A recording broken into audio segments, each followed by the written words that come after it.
I think it's time to begin. First, I'd like to thank Mark for filling in last week. I had to be in Cleveland, and so apologize for not being here, but I know Mark did a good job, I'm sure. He said he finished everything else there was to do with personal evangelism, so no, I'm sure he taught on something different. I wanted to spend a few minutes just kind of reviewing some of the things that we've talked about, and just as our weeks have gone, I'm not sure how long our class goes, till like December, till July, June, I don't know. I'll just keep doing it till they say to stop. But when we think about personal evangelism, what do you think of from a personal side? Because that's really what it is.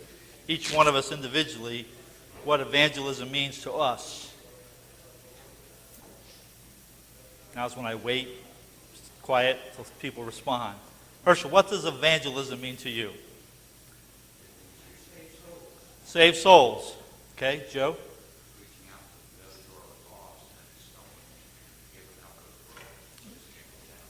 Reaching out to those who are lost. The world's kicking them down. Paula, I didn't hear you. Spreading the gospel. Okay. Is it all of our responsibility? Yeah? You think? When we think of, I don't know what you think of when you think of the judgment scene. Well, let's turn quickly to Revelations chapter 20. Revelations chapter 20, verses 11 through 15, basically says, Then I saw a great white throne and him who sat on it, from whose face the earth and heaven fled away, and there was found no place for them. And I saw the dead, small and great, standing before God, and books were open, and another book was open, which is the book of life. And the dead were judged according to their works by the things which were written in the books. The sea gave up the dead who were in it, and the death and Hades delivered up the dead who were in them. And they were judged, each one according to his works. Then death and Hades were cast into the lake of fire. This is the second death. And anyone not found written in the book of life was cast into the lake of fire. So I think, and we'll look at more examples like this, but I think when we look at the judgment scene and each of us are going to be judged, then I think when we look at the Great Commission, and we can look at the different, but in Matthew chapter 28, where Jesus tells the disciples to go into all the world, make disciples of all nations, he's talking to us too. We can't just look that was just for the disciples. That's for us. That's what we're commanded to do, is to go and teach and preach. And so I think that as we look at this class, what we tried to look at in the last few weeks is, how can I teach if my life's not right? And what I've tried to talk about as we looked at our personal lives is how sure are we in our own Christian walk to be able to share it with others? Because we have to be faithful Christians. Because how will people know that we're Christians? What's one thing that people are going to realize that we're Christians by what? There are a lot of answers. What was that? By our fruits. By our walk of life. By the way we act. So our actions. You know, Matthew, or I think it's Mark, where a new commandment I give unto you is that you love one another as I have loved you. By this, all men will know that you are my disciples, if you have love one for another. Well, people will know that we're disciples. That's evangelism, by simply sharing love with one another. And so that's why it's important as Christians that we have a bond, that we have fellowship. And I think when we look at the church being established, one of the features of the church is that fellowship. And we are to go and teach, but also we're to encourage and uplift. And when we look at the things that we do as a Christian body, that we sing songs and hymns to one another, basically we're to uplift one another. We're to recharge each time we come together. We should look forward to coming to worship. Now, I can remember as a kid wanting to play baseball, and it's Wednesday night at whatever time, and oh man, I got to go to church. At that point as a kid, that's what you think of, the fun things and then church. But then when you would get to church, you see your friends, you were good. But it was that initial thought. I hope as Christians, we don't think of, oh man, I'm going to miss Jeopardy or whatever to go to church. And then I'm going to have to sit here or whatever. And we can't be that way. We have to look at this is an opportunity for us to have fellowship one for another. We had a short devotion. Someone responded because he had a need. He felt a need that he had to make changes. That's what we're here for. We're here to uplift one another. If you have a need, this is where you bring it. If you don't feel adequate in any area from a Christian side, you need to fix that. Because, we just read Revelations, we're going to be judged by what we do. And if it's my ego that gets in the way, or my pride gets in the way, that's Satan working on us. That's Satan saying, Ned, you don't need to go forward to those people. Those people aren't as good as you are. They don't need to know what you've done wrong or whatever. That's Satan working on us. But Christ says, come to me, all ye that are labor and are heavy laden. I'll give you rest. He's promising us rest, but we have to come. So fellowship is important as Christians. So when we look at the Christian walk, some of the things we talked about was in Hebrews. We talked about in Hebrews chapter 2. And I want to go back to that again because I think it's important when it's the way it's phrased.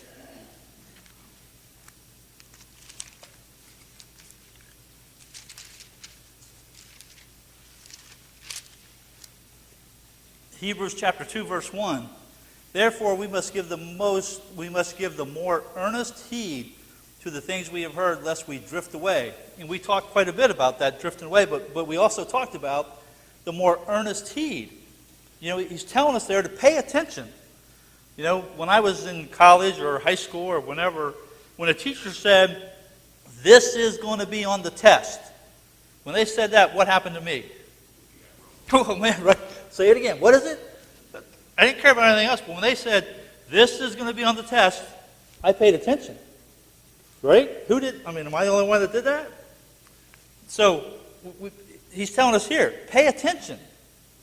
Pay attention, Christians, because lest we drift away. And we talked about that. We talked about the analogy there of the boat drifting away and not being anchored. We talked about our anchors and what things could be anchored. I list some of those things that could be our anchor. So when we think about what's my responsibility as a Christian, let's look at a few verses. First, Romans 1, 16 and 17.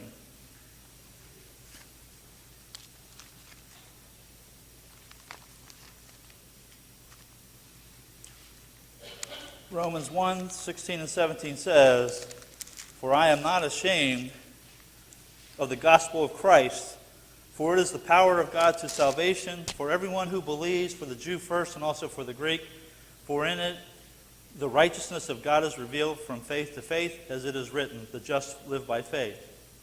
So if you can read that and say, I'm not ashamed of the gospel, that's our first thing we have to be, is not ashamed. To have the confidence to be able to say to a co-worker, yeah, I go to church on Wednesday nights. No, I can't go bowling or whatever they might want to do, bar hopping, or I go to church. It's okay to say that. It's when we hide it or light under the bush, when we say, oh, no, I'm not doing anything on Wednesday night. What you have in mind? That means we're ashamed. That verse doesn't apply if we're ashamed. So when we read that, when we say that, if we're not ashamed of the gospel, what's Jesus not going to be ashamed to do for his Father? Confess us. Exactly. He's not going to be ashamed to confess us and say, oh, no, he's good. He stood up for me. Let's look at a couple other verses. 2 Timothy chapter 2, verse 2. 2 Timothy 2:2 says, And the things that you have heard from me among many witnesses, commit these to faithful men who will be able to teach others also. So, we're to teach others. And we can look at the verse where we talk about where in Hebrews chapter 5, verse 12, where when we're Christians, and I don't know at what point, I was thinking about this, anything we do in our society today requires some training of some sort. I don't know how everybody got the driver's license that I drive around, because I don't think they went through the right proper training, but to get a driver's license today, if you're a 16-year-old, you can't do it without fulfilling some training obligations. You have to do so many hours of classroom, so many hours of English, but there's a requirement. We don't draft people into the military. We don't take new recruits in the military and throw them out on the battlefield right off. There's basic training. So when we think of, as Christians, you might be enthusiastic as a new Christian. You want to go out and tell people, and that's good, but sometimes you don't have all the answers. And that's okay. We have answers.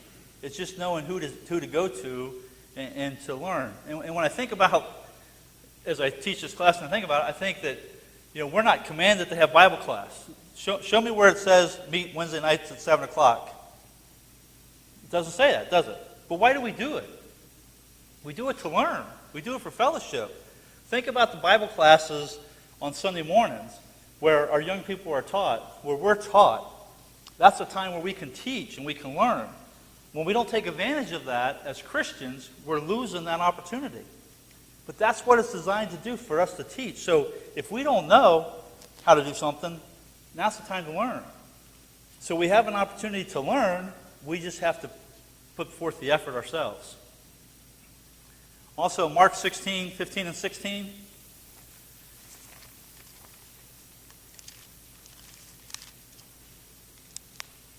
Get there.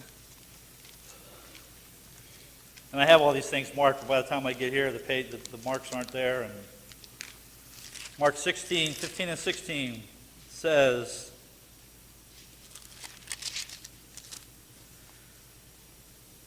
and he said to them, go into all the world and preach the gospel to every creature. He who believes and is baptized will be saved, but he who does not believe will be condemned.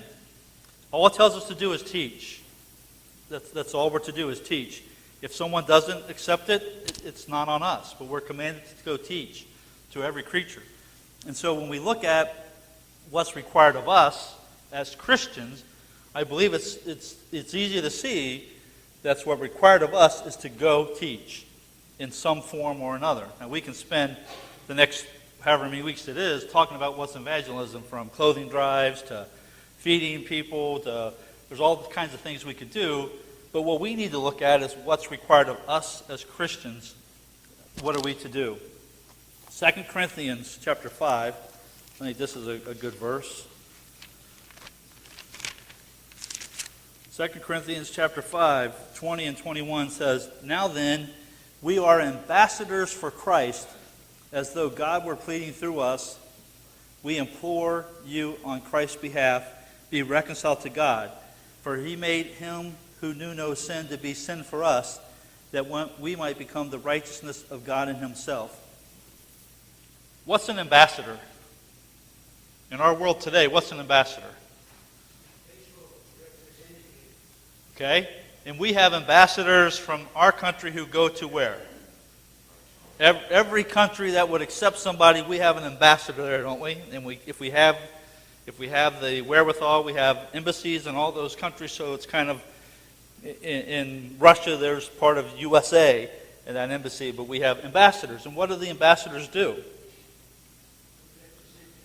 They represent their country. We have ambassadors from other countries who are in our land, and they represent their country. So when we talk about Christians being ambassadors, what are we? Yeah, we're representatives of Christ. Now, does that say preachers are ambassadors? What? It's all of us? Now then, we are ambassadors for Christ. We're all ambassadors for Christ. We're all to let our light shine. It's a job that when you become a Christian, it comes with the territory. I mean, we're an ambassador. We represent Christ. Just when we're here in this building? Is that when we do it? Yeah, wherever we go. The U.S. ambassador that's in Russia, He's our ambassador all the time. Whether it's 2 in the morning or 5 in the afternoon, whatever he does there, he's representing our country, good or bad. So when we're ambassadors for Christ, we have to remember that that's our job as an ambassador, that we are representing Christ. How we live our life is representing Christ in what we do. So we need to take it serious. Philippians chapter 2. Any comments or anything at this point?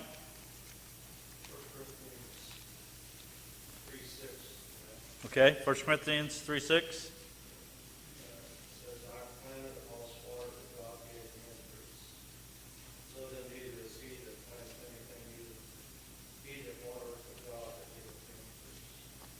Okay.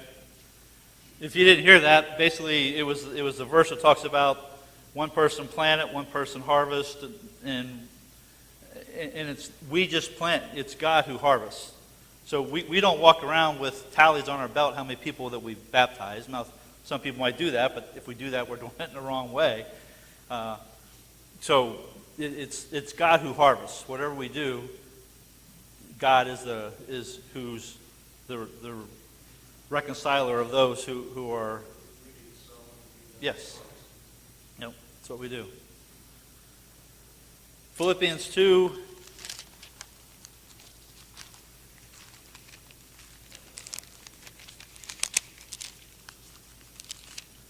through 16.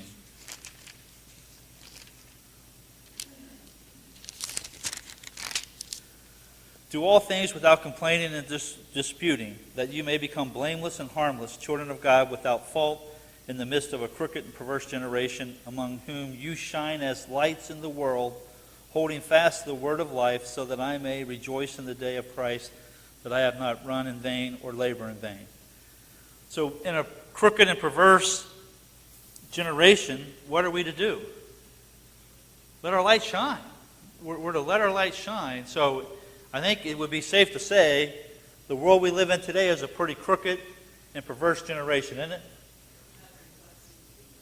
Pardon me? Matthew 5:16.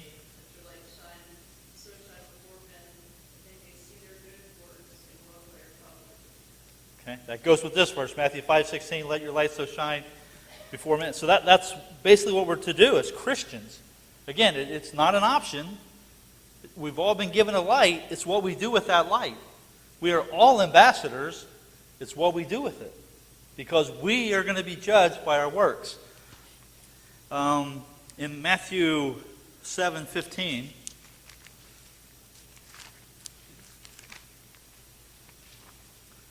Matthew 7:15 through 20, beware of false prophets who come to you in sheep's clothing, but inwardly they are ravenous wolves. You will know them by their fruits. That's really what I wanted to talk about there. You will know them by their fruits. We'll be known by our fruits also, but we'll also know false teachers by their fruits, right? Yeah. So when we talk about bearing fruit, what do we mean by bearing fruit?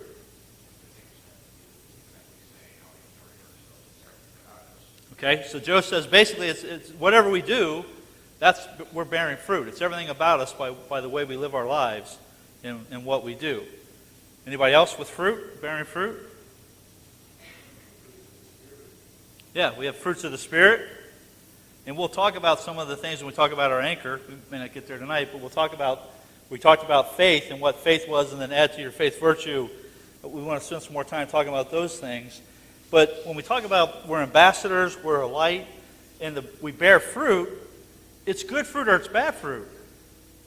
Because when people see us, they're going to respond to us in one way or another. They might say, every day, every Sunday and Wednesday when I leave my neighborhood, my neighbors might think, well, there's Ned going to church. But then if they see me out there drinking beer and just partying up, they're going to think, I don't know where he goes to church, but I don't want to go there. Right? You can't be just in a certain period of time let your light shine, because they see you all the time. They see what you do or don't do. Do we do the same thing? Make judgment? Megan?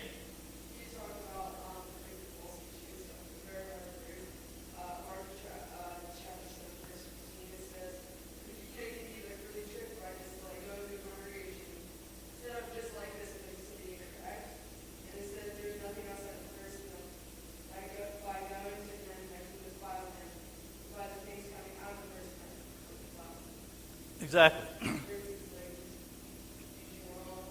Right, exactly. False teaching. I mean, it's not what that verse says. It's not what defiles the body, what comes in. It's what comes out. So when we say things, false teachers, I think there'll be a special place in hell for those who mislead Scriptures. For those who know the Scriptures and lead those astray, I think that there's a price that they'll pay for that. I mean, you know what the Scriptures say. And to avoid certain Scriptures, that's not right. I mean, when we look at the generation we live in today, and how many are on the wrong path, that if people study, they would see the right path. Yeah, exactly. They'll be cut off from the tree of life. What John 3:17 says that we are not to. John 3:17. For God did not send his Son into the world to condemn the world, but that the world through him might be saved. So what God wants, he wants all men to be saved. That's what he wants. He doesn't want hell to be full, but Satan's going to create that. But what God wants is for everyone to be saved. He wants us to take the word to the lost and show them the way. When we look at Jesus and how he taught, we know that we can look at in Luke the 15th chapter where we have the lost items. We have the lost sheep. 100 sheep, the shepherd loses one. And the example there of Jesus' teaching is how important that one lost is. That they leave the 99 and go. And then there's rejoicing. And we see the lady who loses her coin, cleans to find it. And then the prodigal son. So we see Jesus teaches all the time. His teachings were about the lost. Finding. And that's what our job is to do, is to find the lost and bring them back. Maybe it's easy for us as Christians, when we think about that prodigal son, is try to find some of our lost brothers and sisters and help bring them back. Obviously, we want to let our light shine for all men, but maybe if we spent more time on those who were here and slipped away, and can help bring those back. When we look at the parable of the talents, why did the master have a problem with the one talented person? Okay, he was disappointed and cast into darkness because he didn't do anything with his talent. Exactly. The first two, we had the talents and they doubled them and he was praised. But the one talented servant was afraid and just buried it. So we all have talents. We're all in that parable. Whether it's 5 or 2 or 1, we all have talents. It's what we do with those talents. I don't think that the master was so happy that they doubled, but it was that they did something. That they did go do something and they multiplied. They did something with the talents. It's that one talent that's the slothful servant. No one wants to be that. When we look at what we have, the talent we have, what are we doing with that talent? Are we letting our light shine? Or are we trying to find the lost? Or are we trying to do what Christ was doing? Are we continuing Christ's efforts with the lost? In Luke chapter 2, verse 10 tells us that the harvest is plentiful, but the workers are few. And we've talked before in class about how the church the numbers are dwindling. And when you think about the harvest is plentiful, but the workers are few, how easy is it to volunteer to go knock on doors? Whoop.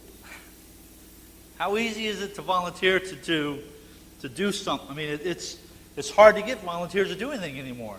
We're all so busy, right? It's so busy. We're going to be judged on what we do with our life. We have talents, it's what we do with those talents. So we have to invent. I mean, it's not an option. We're commanded to go teach, preach. We don't have to sit on the corner and read Scripture. It's the life that we live. It's the example that we live. That's how we teach. We don't have to have all the knowledge that Herschel has and Marx has and those who do the Greek and all that. We just have to be willing to do what Romans says, Romans 1:16, and I'm not ashamed of the gospel of Christ. Have you ever been ashamed of something? Last Tuesday night I went to the Reds game. I'm not ashamed that the Indians won. But when I left to go to my car, I couldn't find my key. I left my key at the stadium. So here I am, 2 blocks away, luckily, but I end up being the last person in the stadium, and luckily I find my fob for my key. I mean, this little thing here fell out of my pocket, but luckily it was in the... I was pretty ashamed. I mean, I sat there and waited the whole time for a sheriff to come and open my door and let all the parking lot empty before he came. So it's 11:30. I put my key, I start my car. It won't start because the fob's not in there. So, but I was pretty ashamed that at my age, 59 years old, and I don't have my key. So, and I'm staying with my mom and dad. I got to call my mom and say, hey, I'm not going to be home till midnight. Get grounded. But, sometimes we do things that we're ashamed of because we do goofy things. But we should never be ashamed to say that I'm a Christian, that I represent, that whether you carry it in your car or whatever you do, we should not be ashamed of the gospel. We can be ashamed of other things if we do, because sometimes we do some pretty goofy things, but we shouldn't be ashamed of the gospel.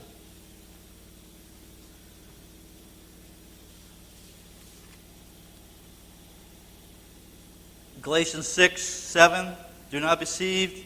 Do not be deceived. God is not mocked. For whatever a man sows, that he will also reap. James 4:17, therefore to him who knows to do good and does not do it, to him it is sin. So we know what we need to do. If we don't do it, it's sin. So we need to figure out how we can do more on our personal side to evangelize, to spread the word.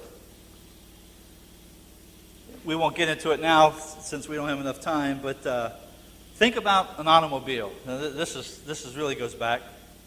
And it kind of goes with Mark's lesson tonight with the boats. But when you think about in 1979, when I bought my first new car, before Denise and I got married, it was a Ford, and it was a stripped-down version of a car.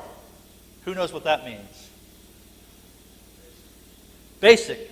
Standard shift, AM radio, no air conditioning. I mean, I don't know that you can buy a car like that anymore, but back in the day, you could buy a cheap car. But think about cars and how they are equipped, if you will. That Pinto, and it was a Pinto, 79 Pinto, was a standard shift, which I really didn't know how to drive, but I figured it out. So when you think of cars and how they're standard and what they have, and now you can look at cars that are like the boats, hundreds of thousands of dollars. So they're all equipped different ways. As people, as Christians, we're all equipped differently. Some of us have abilities that others don't have. But all of us can communicate in some way or fashion with people that we know, with people we come in contact with. How many times are you in a line somewhere and somebody strikes up a conversation? Whether it's just you having a good day, having a bad day, just people do it, don't they? I mean, we're not all in our little, am I the only one that does it? But it seems to me like there's people always, you kind of start a conversation with people. So we all have different things that we're equipped with. It's how we use those talents. Get back to the parable of the talents. It's how we use those talents. If you have a talent to cook cookies, maybe you cook cookies, you bake cookies, I'm sorry. If you're a baker, bake cookies, take to your neighbor and say, hey, I just wanted to bring these over to you and say, we're having a meeting at church. Invite them to come over. If they don't want the cookies, bring them to class. Well, we don't hear. So, but you have talents. You have abilities. We need to use those abilities that God has given us to let our light shine.